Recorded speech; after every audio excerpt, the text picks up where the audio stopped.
Hey, what's up, everybody? It's Sabrina Blackburn here.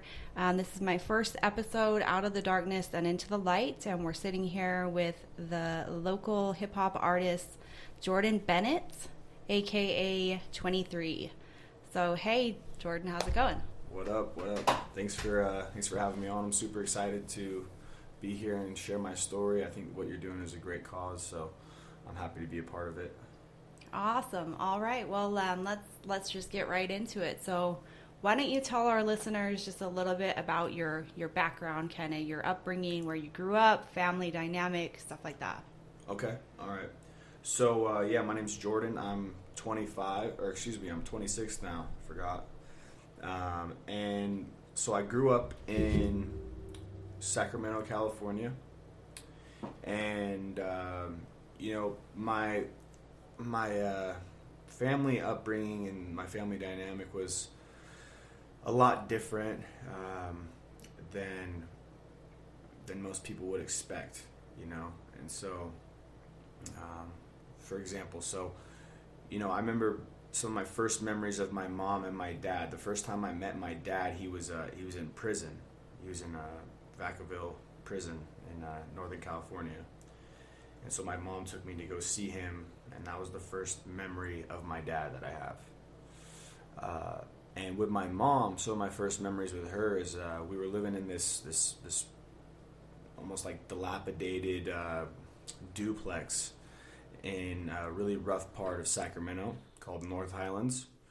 And basically, I remember being, even at a really young age, like 3 or 4 years old, I would try to go into my mom's room and get attention from her or get her to cook or whatever it was. And I remember her room being locked, and she would be in there with my aunt, and I couldn't get in. And I knew even at a young age, 3 or 4 years old, that they were using drugs. So drugs is a big part of my story, even before drugs became a part of my life and affected my life by using them myself.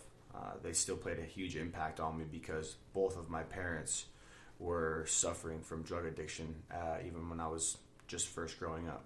Awesome. Well, not awesome, but how do you feel like, having that be, being so young and having that be kind of your example in life, like, how do you feel like as a young child, you, how that influenced you? How did you see that influence in your life basically make you feel like you were acting out? Like you mentioned that you were trying to get attention and stuff like that, but how did it kind of shape you as such a young mind? That's a good question. It's a great question. I know that since I was a young kid, I was always attracted to nice things.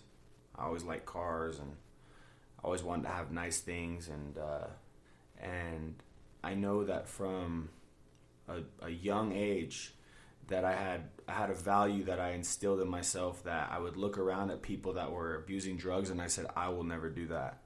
I will not let drugs affect my life. I won't let drugs ruin my life. And so I always knew that, even from a young age, I knew that I would make my situation better, and that I would be able to move past this stuff and then hopefully provide a better life for my family. Like, I still wasn't necessarily resentful towards my mom or my dad growing up. I always thought, okay, I can grow up and I can be successful, and then I can take care of them, and I can do nice things for them and help them out in their situation. But mainly, it's interesting because of how everything unfolded. But from a young age, I I was against drug use, and I thought I was never going to use drugs. Okay, so it's interesting that you mentioned that you kind of felt like you almost like the roles switched, and you kind of took on that kind of provider almost mentality at such a young age. Now, how do you feel like that's played out in your current life? Do you still feel like you're kind of, even though now you've been through your trials and tribulations in your own life, do you feel like that's kind of still a role? Like you're kind of more of the adult, and you still want to like provide, at least if not physical things, but like an example to your parents? Absolutely. Yeah, my mom is, when I first came out here to get sober in or end of 2016,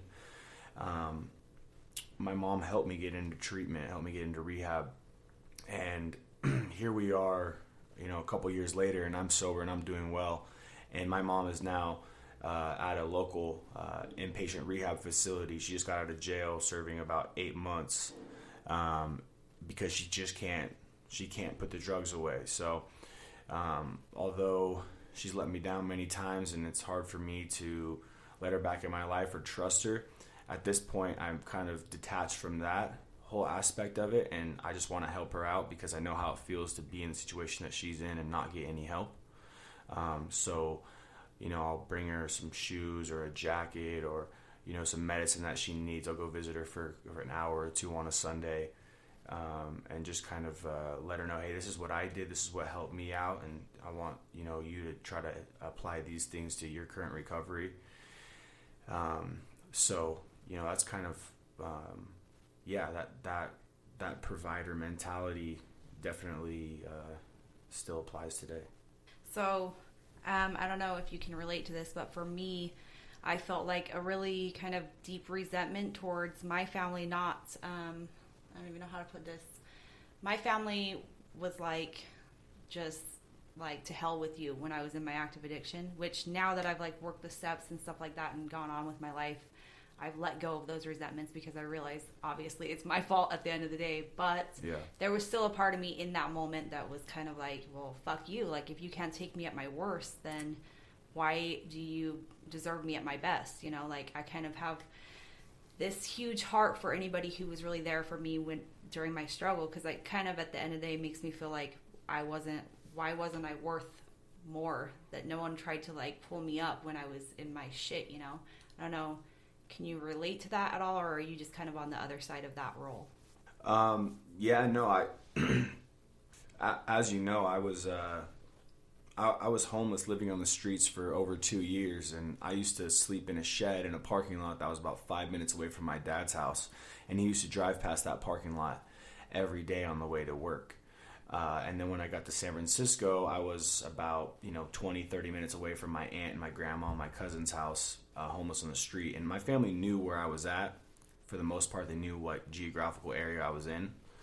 And so when I first got sober, all that stuff, I was like, oh, you know what, like, they don't care about me, they don't love me, they knew where I was at, and they didn't want to come save me. And so I got resentful about that. Over the past couple years, I've kind of started to let it go. I do realize that basically I'm the captain of my own ship type of mentality, that anything that I want, any success that I want, any happiness I want, I cannot rely on anybody else to provide that for me, not even my family. It's up to me to make that happen. And so that's a driving factor for me, but I'm also able to let go. Have compassion. Yeah. Let go of that whole thing, and it builds empathy for me, because now I'm like, for example, for my mom, I knew what it was like not having anyone help me, not having anyone come visit me in jail, everyone writing me off, my friends, thinking that I'm not gonna make it, I'm gonna die, I'm a loser, whatever. And so now I can say, all right, well, look, I know how it feels to be in that position, and if I can help somebody that's in that position, that's close to me, I'm not going to let them suffer through that loneliness. Right. So it's something that I learned from, but in terms of just my family situation, it's something that I'm trying to let go of. Well, that's awesome. I would like to kind of fast forward a little ways. What do you think the biggest thing that brought you to your knees in your addiction is? Well, that's a good question too. So from the age of probably like 6 to almost 13, I was the kid who got the best grades, the best at sports, had a lot of friends. I did really good in school, all that stuff. And then my mom got arrested right before my 13th birthday. We're like on the run with her, living in a car, me, her, and then my 3 half siblings who were like 4, 3, and 2 years old, so really young. We were all living in this little Chevy Cavalier 2-door for about 3 or 4 months. And my mom got arrested and in Arizona, so I moved back with my dad in Sacramento. And I went to this public school, and the kids that I kind of fit in with, the kids that that accepted me at the time at this new school, were the kids whose parents let them smoke cigarettes, didn't care if they drank. They were smoking weed already. This is in between. This is like 8th grade, about to go into freshman year of high school. And so looking back, I got sober at 23. So looking back from about 13 to 23, I had to put some type of mind-altering substance in my body every single day, whether that was some nicotine at first, then weed, then pills, then whatever, then ultimately heroin at the very end.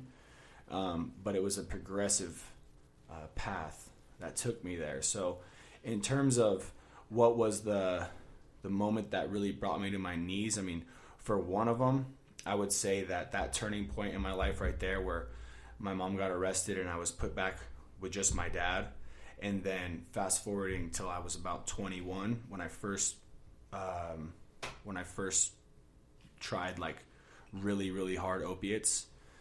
At that point, I just couldn't let go of them. Where were you? I mean, okay, let me just go back here. So for me, I remember the very first time that I got high on meth. Like I went from smoking pot to trying coke and meth and ecstasy, like all within like 2 days of each other. And I just remember when I was really high on meth, even though meth is not even my drug of choice, that I knew I was like, fuck, like I've got a problem. Like, yeah. I love this, you know what I mean? Like I just, that feeling of being out of my mind, like I just loved it. And I was like 17 when I felt that. So my question to you is, when did you, I mean, you just kind of explained that you knew you were using substances from 13 to 23, so 10 years. So moving on from that, where were you and what was your conclusion that kind of started to lead you to a shit moment? Like, I want out of this. Like, this is not my destiny. I'm better than this. There's something better for me out there. When was that moment for you? There was a lot of denial going on